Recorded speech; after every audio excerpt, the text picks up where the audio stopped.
Tingnang mabuti ang mga larawan. Dagat Mediterranean. Sa pagitan ng baybayin ng Espanya at hilaga ng Afrika, naglalayag ang isang barkong tangke ng langis. Musika.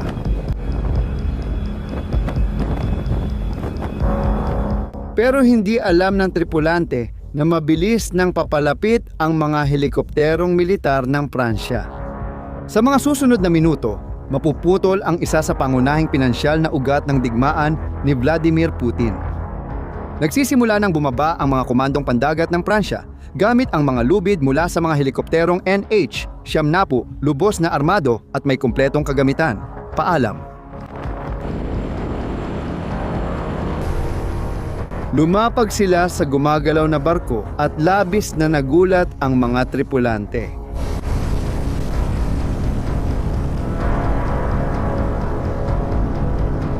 Sa ilang minuto, nakuha ng mga komando ng Pransya ang kontrol sa barkong tangke ng langis. Ang kapitan, isang lalaking Indiano na 58 taong gulang ay inaresto. Ang barkong Grinch ay kabilang sa lihim na flotang may 1,400 sasakyang pandagat na sumusuporta sa ekonomiya ng digmaan ng Rusya. Ang flotang ito ang nagdadala ng 60% ng langis ng Rusya na nalulusutan ang internasyonal na parusa at kamakailan lang nagdeklara ng digmaan ang Pransya laban dito. Naganap ang operasyon noong Enero 22, 2026. Iniisip mo bang kahanga-hanga ang pagkakahuli sa barkong ito? Ito pa lang ang unang dagok na ibinigay ng Pransya laban sa Rusya. Dahil habang sinasalakay ng mga komandong Pranses ang Grinch sa Mediterranean, may mas malaking nangyayari sa kalangitan sa ibabaw ng Ukraine. Isang bagay na hindi nagawa ng Estados Unidos. Patuloy lang manood, ipapakita namin kung ano at bakit ginawa ng Pransya. Si Vladimir Putin ay may problemang hindi niya kayang lutasin. Para mas maintindihan ang ginawa ng Pransya kamakailan, kailangan nating ipaliwanag kung ano ang tinatawag na Shadow Fleet ng Russia at bakit ito mahalaga sa digmaan. Pebrero 2022, tumugon ang kanlurang mundo ng pinakamabibigat na parusang pang-ekonomiya sa makabagong kasaysayan. Ipinagbawal ng United States, United Kingdom at European Union ang pagbili ng langis ng Rusya na lampas 60 kada bariles. Bukod dito, ipinagbawal ng kanluranin ang pagbibigay ng maritime transport at insurance services para esse petróleo. Sa teorya, dapat nitong nasakal ang ekonomiya ng Rusya, pero nakahanap ng solusyon si Vladimir Putin.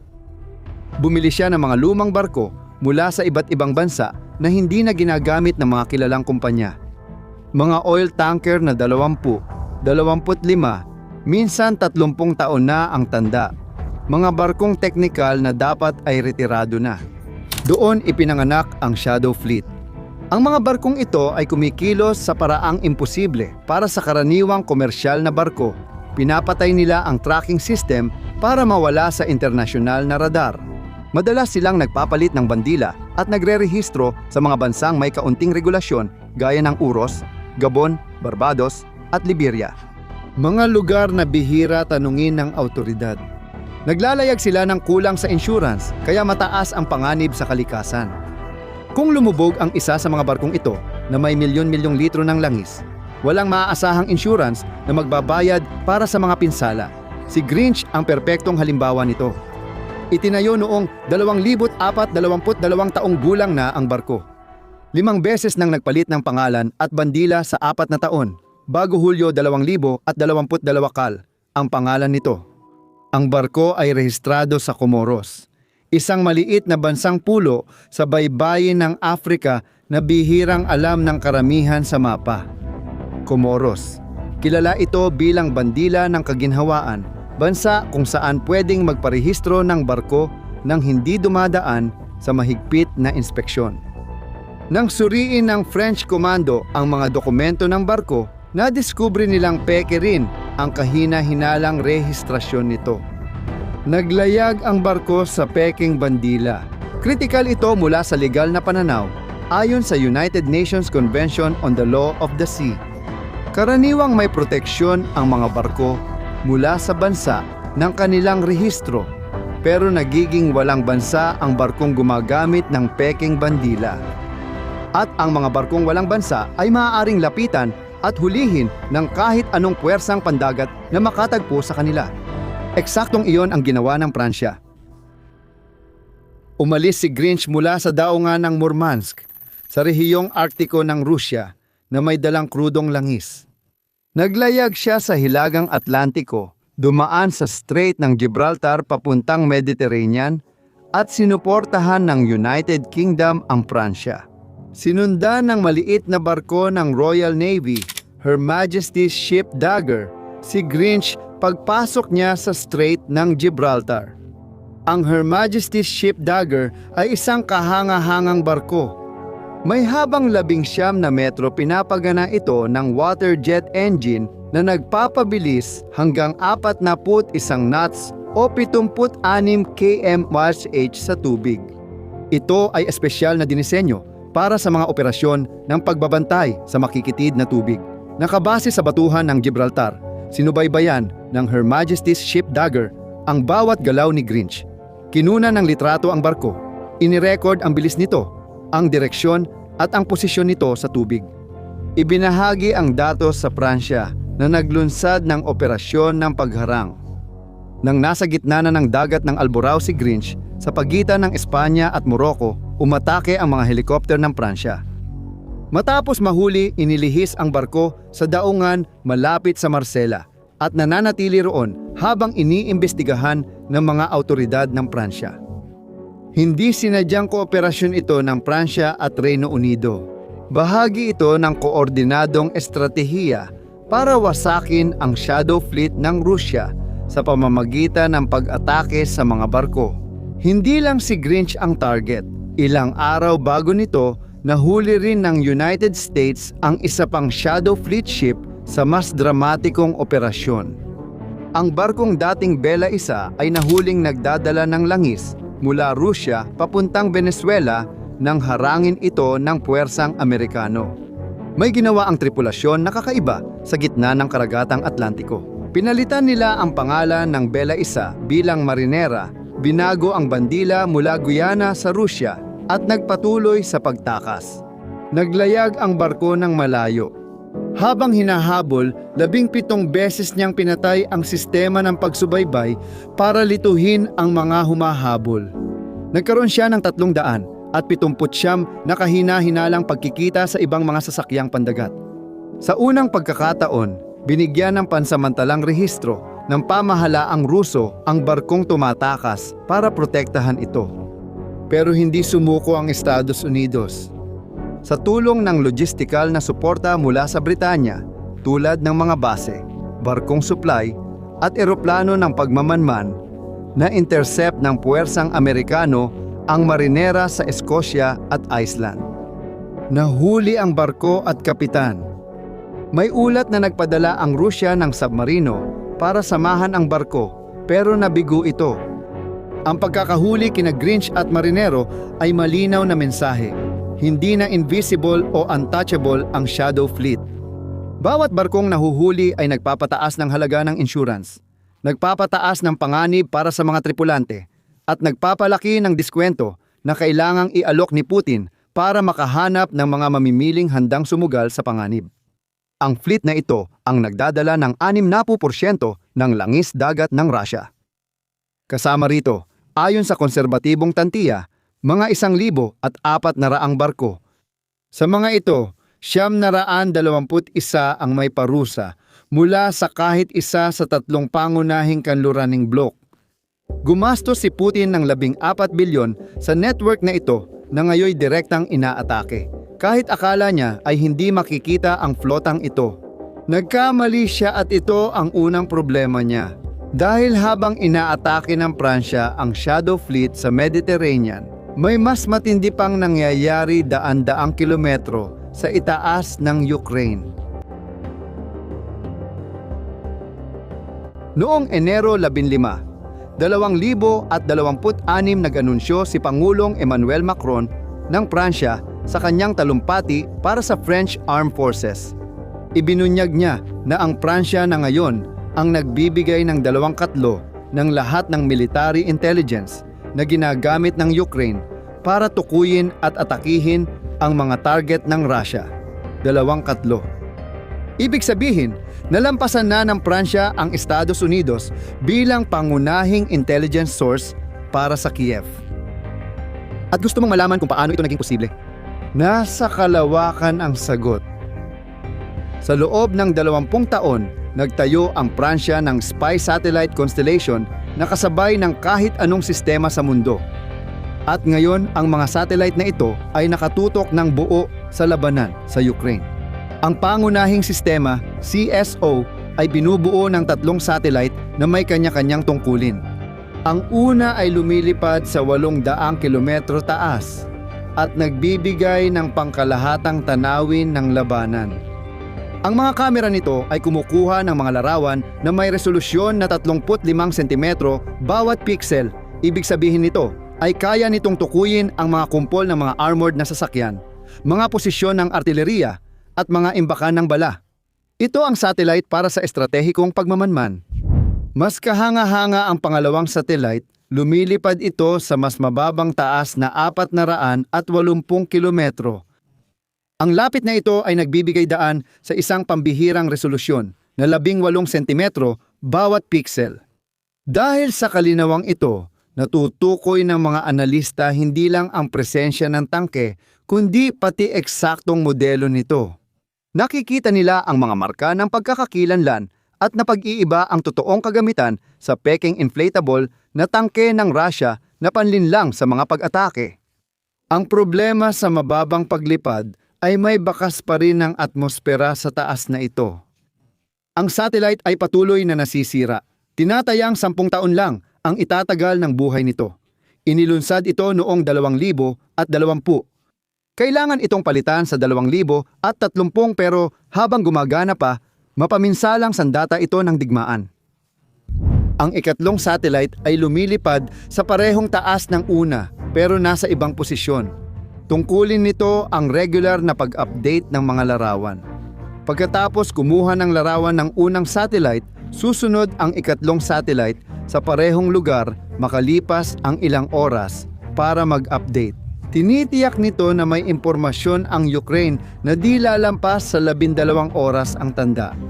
Sa digmaan kung saan laging nagpapalit posisyon ang missile launcher at artillery battery, mahalaga ang madalas na pag-update. Ang salamin ng satellite ay gawa sa zero door, isang espesyal na salamin na hindi nababago ang hugis. Dahil sa matinding pagbabago ng temperatura sa kalawakan, ang mga satellite ay nakakaranas ng lampas, 120 degrees Celsius sa araw at bumababa sa mahigit 150 degrees kapag nasa anino ng mundo. Nangyayari ang siklong ito tuwing bawat 70 minuto. Ang karaniwang salamin ay madaling madistorbo at masira ang imahe, ngunit ang zero door ay nananatiling matatag. Kaya malinaw ang bawat larawan para matukoy ang mga target na militar. Bukod sa mga satellite na kumukuha ng larawan, may isa pang sistemang pinapatakbo ang Pransya na tinatawag na CRS. 3 satellite na lumilipad sa triangular na pormasyon sa taas na 700 kalyam. Ang mga satellite ay nagdedetect lang ng radio signals, hindi kumukuha ng larawan. Kapag binuksan ang radar ng Rusya, naglalabas ito ng natatanging signal na nadedetect ng 3 satellite at gamit ang oras ng pagdating, kinukwenta ang lokasyon ng radar. Dahil dito, alam ng Ukranya ang lokasyon ng mga sistemang pangdepensa sa himpapawid ng Rusya, kahit nakatago ang mga ito. Doon nalaman ni Putin na mas malaki pala ang problema niya kaysa akala niya. Ang pinagsamang mga sistema ay nagresulta sa epektibong siklo ng intelihensya. Noong Enero 2026 naglunsad ang Ukraine ng isang 48 oras na kampanya ng mga airstrike na sumira ng bilyon-bilyong dolyar na halaga ng kagamitan ng Russia. Kasama sa mga target ang mga sistemang S-400 at S-300. Kasama sa pinaka-advanced na air defense ng Russia, ang mga radar na dinisenyo para matukoy ang drone at mababang lipad na misil. Kasama dito ang long-range na maagang babala at depensa para sa lahat ng iba pang sistema. Ang ganitong uri ng pag-atake ay bahagi ng mas malaking kampanya. Noong nakaraang taon, gamit ang tumpak na intelihensya, nawasak ng Ukraine ang halos 4 bilyong halaga ng mga sistemang depensa sa himpapawid ng Russia. Pero paano nga ba ito naging posible? Dahil ang intelihensya ng Pransya ang nagbigay ng lahat ng koordinada, update ng posisyon at kumpirmasyon ng target. Tinutukoy ng mga satellite kung kailan binubuksan ang radar at kinukumpirma ng high-resolution na satellite sa visual ang lokasyon at na hindi ito peking target.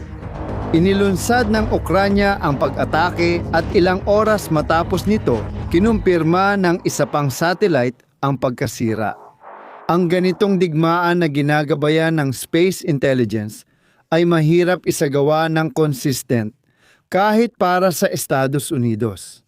May detalye tungkol sa Pransya na bihirang pag-usapan pero mas napagkakatiwalaan ito kaysa Estados Unidos para sa Ukranya, lalo na dahil sa pulisya ng Amerika. Nang bumalik si Donald Trump sa pagkapangulo noong 2025, naging sobrang hindi matatag ang relasyon ng Estados Unidos at Ukranya. Noong Marso 2025, matapos ang isang napakasamang pagpupulong sa pagitan ni Trump at ng Pangulo ng Ukranya, Volodymyr Zelensky, itinigil ng Estados Unidos ang pagbabahagi ng impormasyon sa Ukranya. Magpasalamat ka sa Pangulo dahil tinutugunan niya ang sigalot na ito. Nakapunta ka ba sa Ukranya at sinabi ang mga problema natin? Nakapunta na ako, napanood at nakita ko na ang mga kwento at alam ko na ang nangyayari ay dinadala mo ang mga tao, dinadala mo sila sa isang propaganda tour, Ginoong Pangulo. Naibalik ang access, ngunit nagbanta si Trump na puputulin muli ito kung hindi tatanggapin ng Ukranya ang peace plan na magbibigay ng malaking teritoryo sa Russia. Para sa Ukranya, hindi katanggap-tanggap ang ganitong hindi kapanatagan. Hindi ka pwedeng lumaban sa isang digmaan kung hindi mo alam kung magkakaroon ka ng access sa mga intelligence data na kailangan para magplano ng mga operasyon. Sa susunod na linggo, nag-alok ng katatagan ang Pransya. Sinabi ni Emmanuel Macron na ang suporta ng Pransya ay hindi nakadepende sa negosasyon ng kapayapaan o pagbabago sa politika, kundi usapin ng estratehikong seguridad ng Europa. Ito ay kumakatawan sa isang pangunahing pagbabago sa balanse ng kapangyarihan. Unang beses mula ikalawang digmaang pandaigdig, pinatunayan ng Europa na kaya nitong suportahan ang matitinding operasyong militar ng di lubos umaasa sa Estados Unidos. Pinatunayan ng Pransya na ang kanilang mga sistemang pangkalawakan na binuo ng mag-isa sa loob ng mga dekada ay kayang magbigay ng intelihensya na kapantay ng mga sistemang Amerikano. At binabago nito ng lubusan ang estratehikong kalkulasyon ni Putin. Akala niya palaging kaya niyang hatiin ang kanlurang alyansa at manipulahin ang Estados Unidos sa negosasyon. Ang suporta ng Europa sa Ukraine ay nakaasa sa suporta ng Amerika. Pinatunayan ng Pransya na hindi ito totoo kahit umurong ang Estados Unidos. Kaya ng Europa na magpatuloy sa pagbibigay ng kagamitan sa Ukraine para ipagtanggol ang kanilang teritoryo.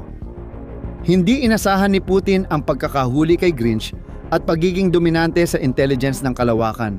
Kaya ngayon ay may mahirap siyang problema.